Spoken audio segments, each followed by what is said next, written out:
Hi friends, welcome back to our channel. ఈరోజు మీకోసం ఒక కొరియన్ హారర్ మూవీని తీసుకొచ్చాను. ఇక మూవీలోకి వచ్చేస్తే మూవీ స్టార్టింగ్లోనే ఒక లేడీని చూపిస్తారు. తను మర్డర్ చేస్తుండగా పోలీసులు తన్ని రెడ్ హ్యాండెడ్గా పట్టుకుంటారు. అప్పుడే వాళ్ళు టీజర్ గన్తో తన్ని స్పృహ తప్పేలా చేస్తారు. ఆ లేడీ కండిలిని అనే పేరుని చెప్తూ స్పృహ తప్పి పడిపోతుంది. నెక్స్ట్ సీన్లో నీనా అనే ఒక లేడీ ఫోటోషూట్లో మోడల్గా చేస్తూ ఉంటుంది. కానీ వాళ్ళ డైరెక్టర్ అంటారు తన ఏజ్ పెరిగిపోతుంది, సో తన ఫేస్ ఓల్డ్గా కనిపిస్తుంది అని తనని పక్కకి పడేసి ఇంకో కొత్త మోడల్ని పెట్టి షూట్ చేస్తూ ఉంటారు. వాళ్ళకి కావాల్సింది ఒక యంగ్ యాక్టర్ కాబట్టి అది నీనాకి చాలా బాధాకరంగా అనిపిస్తుంది. తను ఎక్కడికి వెళ్ళినా గానీ తనకంటే యంగ్ కనిపించిన వారిని చూసి చాలా బాధపడేది. ఒక రోజు తను చాలా ఇయర్స్ తర్వాత తన ఓల్డ్ ఫ్రెండ్ని కలుస్తుంది. తను చూడడానికి చాలా యంగ్గా కనిపిస్తుంది. సేమ్ ఏజ్ అయినా కానీ తను చాలా అందంగా కనిపిస్తుంది. దానికి రీజన్ ఏంటి అని అడిగితే తను కాళీ అనే ఒక యోగా సెంటర్ గురించి చెప్తుంది. వాళ్ళ వల్లే ఇది సాధ్యమైంది అని చెప్తుంది. కానీ దానికోసం చాలా డబ్బు అలాగే చాలా కష్టపడాలి అని చెప్తుంది. అంతలా చేశాక వచ్చిన రిజల్ట్ని చూసి అది వర్తే అని అనిపిస్తుంది. బట్ నీనా మాత్రం దానికి ఒప్పుకోకుండా తన ఫ్రెండ్ పైన కోప్పడి వెళ్ళిపోతుంది. ఆ తర్వాత తన డాక్టర్స్ దగ్గరికి వెళ్ళి తను ఇంకా ట్రీట్మెంట్ చేసుకోవచ్చా అని అడుగుతుంది. అప్పుడు డాక్టర్స్ చెప్తారు తన ఫేస్ పైన ఇంకా ఎక్కువ ట్రీట్మెంట్స్ చేయడం చాలా ప్రమాదకరం అని.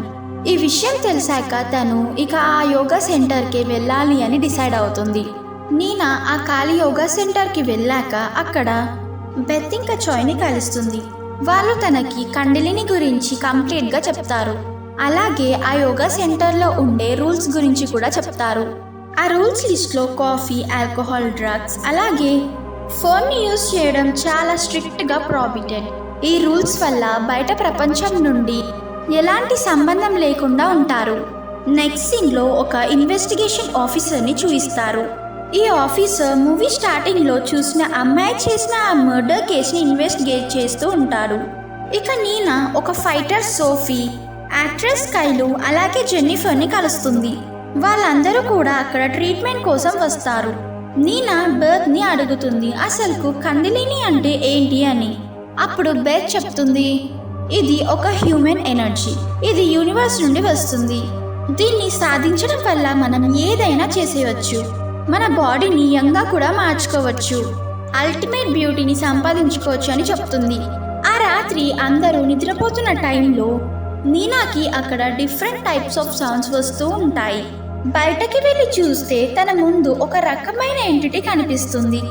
అది ఒక స్నేక్ లైక్ ఫిగర్లో కనిపిస్తుంది.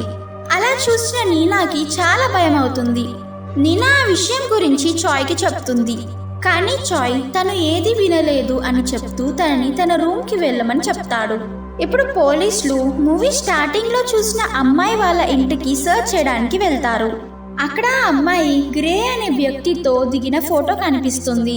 పోలీస్ వాళ్ళు ఆ గ్రేని పట్టుకొని అసలు ఆ అమ్మాయి పేరు ఏంటి అని అడుగుతారు.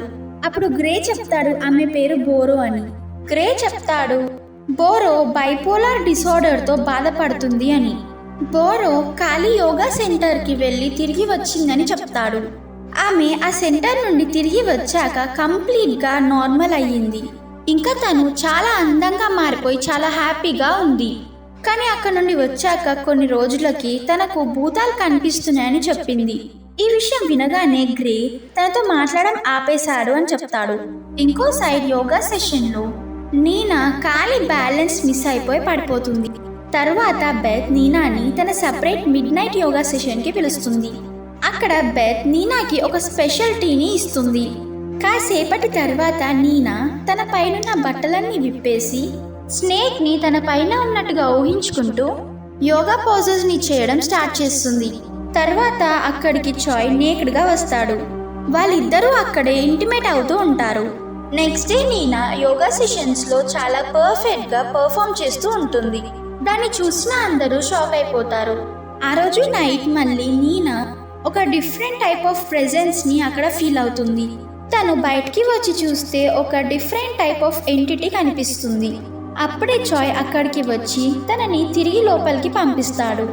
ఇప్పుడు నీనా కలలు ఇంకా ఇంకా ఎక్కువ భయంకరంగా అయిపోయి అవి నిజంలాగా అనిపించడం మొదలవుతాయి. నీనా బెత్కి చెప్తుంది తనకు తన చనిపోయిన ఫ్రెండ్ కనిపిస్తుంది అని. అప్పుడు బెత్ ఇలా కనిపించడం అంటే నువ్వు ఖచ్చితంగా కండిలీని సాధిస్తావని చెప్తుంది. వీళ్ళిద్దరూ ఇలా మాట్లాడుకుంటూ ఉన్నప్పుడు కైలర్ వాళ్ళని చూస్తూ ఉంటుంది. బెత్ చెప్పిన విషయాలు విన్న నీనా కండిలీని పొందుతుంది అని తెలిసినా కూడా తను అక్కడ నుండి వెళ్ళిపోవాలని డిసైడ్ అవుతుంది. నీనా అక్కడ నుండి వెళ్ళిపోవడానికి అన్ని రెడీ చేసుకుంది. కానీ తను తన ఫేస్ని మిర్రర్లో చూసుకుంటే తన స్కిన్ చాలా బాగా గ్లో అవుతున్నట్టుగా గమనిస్తుంది. తన గ్లోయింగ్ స్కిన్ని చూసి తన డెసిషన్ని మార్చుకుంటుంది. నీనా మళ్ళీ యోగా సెషన్స్కి వెళ్తుంది. అక్కడ కర్లాకి ముక్కులో నుండి బాగా బ్లడ్ వస్తూ ఉంది. అలాగే అది తనకి చాలా పెయిన్ఫుల్గా ఉంది.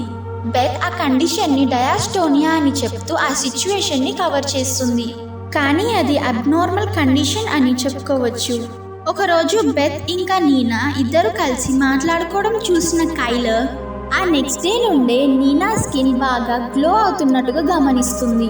సో కైలర్ బెత్ దగ్గరికి వెళ్ళి నీనాకి ఏదైతే ట్రీట్మెంట్ని ఇచ్చారో నాకు కూడా అదే ఇవ్వండి అని అడుగుతుంది.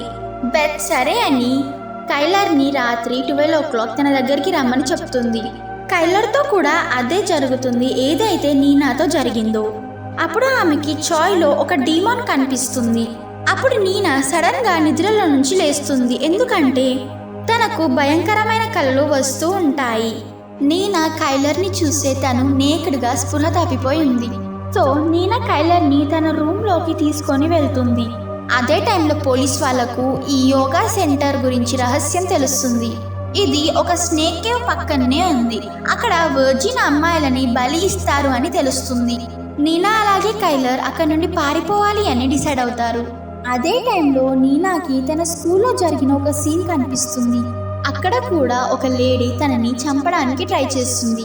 తర్వాత జెన్నిఫర్ సోఫీని కలవడానికి వచ్చి తనకి అన్ని స్నేక్స్ కనిపిస్తున్నాయని చెప్తుంది. తర్వాత ఒక ఇన్విజిబుల్ ఎంటిటీ తన బాడీలోకి వెళ్ళి తన బాడీని కంట్రోల్ చేస్తూ జెన్నిఫర్ తలని ఇలా తిప్పేసి చంపేస్తుంది. కాసేపటికి జెన్నిఫర్ మళ్ళీ లేచి సోఫీ పైన అటాక్ చేస్తుంది. నీనా నైఫ్ని పట్టుకొని తన ఫ్రెండ్ని వెతుకుతూ ఉంటుంది. అప్పుడు బెత్ తన ముందుకి వచ్చి చెప్తుంది, నేను నీ కోసమే వెయిట్ చేస్తున్నాను. మిగతా వాళ్ళందరూ కండిలీని పొందారు, ఇక మిగిలింది నువ్వు మాత్రమే అని అంటుంది. ఈ విషయం వినగానే నీనా తన చేతిలో ఉన్న కత్తితో బెత్ కన్నుని పొడుస్తుంది. బెత్ అక్కడే చనిపోతుంది. ఇది జరిగాక నీనాకి మళ్ళీ తన ఫ్రెండ్ కనిపిస్తుంది.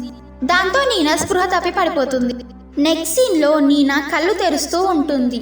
చూస్తే తను ఒక హాస్పిటల్లో ఉంటుంది. అక్కడ డిటెక్టివ్ కూడా ఉంటాడు. అప్పుడు డిటెక్టివ్ అంటాడు, మీ టీంని అందరినీ పట్టుకున్నామని.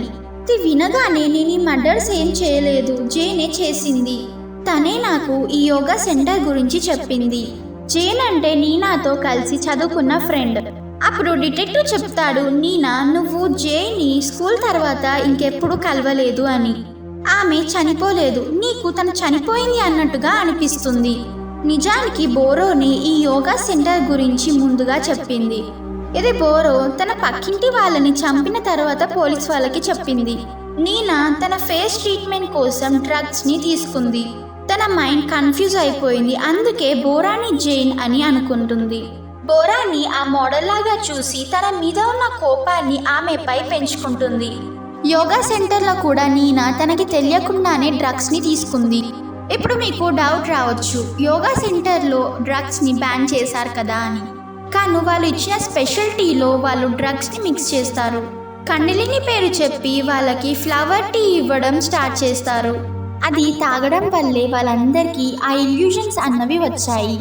ఇది కొంచెం హెల్ప్ అవ్వచ్చు, కానీ ఓవర్డోస్ వల్ల హాల్యూసినేషన్స్ వస్తాయి.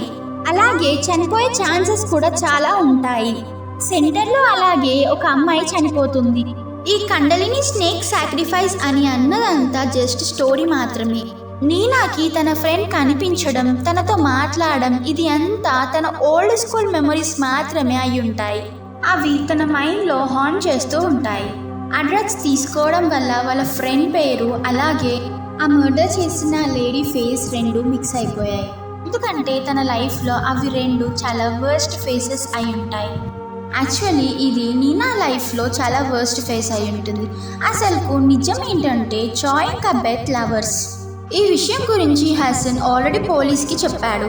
డిటెక్టివ్ సీసీటీవీ ఫుటేజ్లో కూడా చూపిస్తాడు. అందులో చాయ్ అందరినీ చంపడం కనిపిస్తుంది. కానీ నీనా మాత్రం ఈ విషయం నమ్మడం లేదు. ఆమె చెప్తుంది ఏంటంటే ఎవరో నన్ను చంపడానికి ట్రై చేస్తున్నారు అని మాత్రమే. ఇది విన్నాక పోలీస్ ఆఫీసర్స్ బయటికి వెళ్ళి తన పార్ట్నర్తో మాట్లాడతాడు. నీనా మన మాట నమ్మడం లేదు అని అనుకుంటూ అంటాడు. ఆమె మెంటలీ స్టేబుల్ కాదు అని అంటుంటాడు. దాని తర్వాత నీనా హాస్పిటల్ బెడ్ పైన ఉంటుంది. అక్కడ తన ఫ్రెండ్ ఆ మర్డర్ చేసిన అమ్మాయి ఫేస్తో కనిపిస్తుంది. ఆమె ఏదో చెప్తూ ఉంటుంది. అండ్ అప్పుడే వెంటనే అక్కడ లైట్స్ అన్నీ ఆఫ్ అయిపోయాయి. నీనా అది చూసి బాగా అరుస్తూ ఉంటుంది. అప్పుడే అక్కడ ఉన్న నర్స్ కట్టేసి ఉన్న నీనా చేయిని ఫ్రీ చేసేస్తుంది. వెంటనే నీనా ఒక సీజర్ తీసుకొని తన ప్రాణాలు తీసుకుంటుంది. ఇది చూసి పోలీస్ ఇన్వెస్టిగేటర్ కూడా చాలా కన్ఫ్యూజ్ అయిపోతాడు. నెక్స్ట్ సీన్లో పోలీస్ ఇన్వెస్టిగేటర్ అలాగే తన పార్ట్నర్ మాట్లాడుకుంటూ ఉంటారు. ఇక్కడ ట్విస్ట్ ఏంటంటే ఆ యోగా సెంటర్లో చేయించిన వాళ్ళంతా చనిపోతారు. కానీ లాస్ట్లో ట్రైనీ సోఫీ ఇంకా బతికే ఉంటుంది. కానీ ఆమె ఎక్కడ ఉందో ఎవరికి తెలియదు. నెక్స్ట్ సీన్లోనే సోఫీని చూయిస్తారు. ఆమె తన బాక్సింగ్ ట్రైనర్ని చంపేస్తూ ఉంటుంది. అతన్ని చంపగానే తన కళ్ళు ఒక డీమోన్ లాగా మారిపోతుంటాయి. ఇలా ఈ స్టోరీని ఇక్కడికి ఎండ్ చేసేస్తారు. అసలుకు చెప్పాలంటే ఈ యోగా సెంటర్ అనేదే మొత్తం ఫ్రాడ్. ఒక ఫ్లవర్ని వాడుకొని వాళ్ళు డబ్బులు సంపాదించడం కోసం ఇదంతా చేశారు. ఈ ఫ్లవర్ ఏంటంటే ప్రతి మనిషి లైఫ్లో ఉన్న వాళ్ళ వర్స్ట్ ఫియర్ని ముందుకు తీసి పెడుతుంది.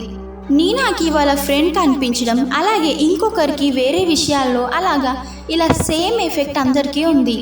కానీ సోఫీని మాత్రం తన ట్రైని హరాస్ చేయడం వల్ల అందుకే తను లాస్ట్లో వాడిని చంపేసింది. సో ఇక్కడ ఎలాంటి డిమాన్స్ లాంటివి ఏమీ లేవు. వాళ్ళు వాళ్ళ వర్స్ట్ నైట్ మేర్స్ని చూడడానికి వాళ్ళ సరౌండింగ్స్ని అలా క్రియేట్ చేశారు. వాళ్ళు వాళ్ళ వర్స్ట్ నైట్ మేర్స్ని చూడడానికి వారి చుట్టూ ఆ సరౌండింగ్స్ని క్రియేట్ చేశారే తప్ప ఎలాంటి ఈవిల్స్ కానీ డీమాన్స్ అనేవే లేవు. ఇక స్కిన్ గ్లో దగ్గరికి వస్తే అది కేవలం డబ్బులు సంపాదించడానికి ఒక ఎక్స్క్యూజ్ మాత్రమే. So friends, this is what the movie for today. Hope మీ అందరికీ ఈ స్టోరీ నచ్చింది అని అనుకుంటున్నాను. నచ్చితే ప్లీజ్ లైక్ చేయండి, షేర్ చేయండి, అలాగే సబ్స్క్రైబ్ కూడా చేసుకోండి. ఇంకో కొత్త స్టోరీని మీ ముందుకి తీసుకొస్తాను. అప్పటి వరకు bye friends. Thanks for watching.